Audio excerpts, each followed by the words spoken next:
Paleng QRPH program sang Bangko Sentral ng Pilipinas ginlunsara sa syudad sang Iloilo.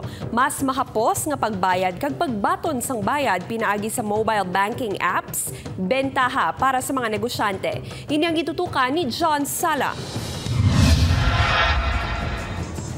Bangod sa kadasig sang aton pagginawi sa pangadlaw-adlaw tanan kita nagapangita sang mas mahapos, madasig kag one click away nga alternatibo.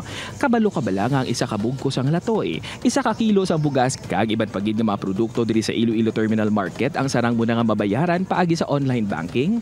Yes mga kapuso, QR code scanning lang, transaction completed na. Ginlunsar sa Bangko Sentral ng Pilipinas kaupo ng DILG kag Iloilo City Government ang Paleng QRPH sa syudad sang Iloilo.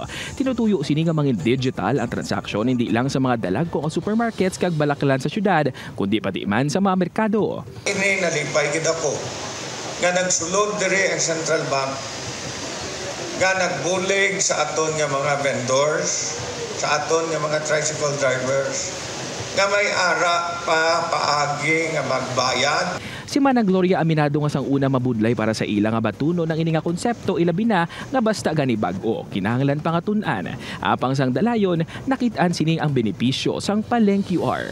Kay sang nagliga hindi man ko ni kabalo pero sa dalayon may cash out cash in na kami. Kung may QR code mapos na lang magbayad ang mga manugbakal kay hindi na kinahanglan nga maghatag pa kami sa mga sinsilyo. Sa datos ng BSP yara nasa 1,629 ka mga vendors kag 1,870 ka mga tricycle drivers ang nakaregister sa Paleng QRPH. Apang mangod digital na ang kadamaan pati ang scam subong digital naman. Gani ang BSP hugot ang monitoring kag kampanya dala pa hanumdom sa mga manugbaligya nga mag-aligmat. It's more on educating our public na hindi dapat makompromiso yung kanilang mga PIN and password. Hindi dapat nila ibigay yung mga OTP o yung mga one-time PIN tapos magkakaroon ng tinatawag natin na multi-factor authentication. Upood kay Hans Desierto, John Sala. Western Visayas.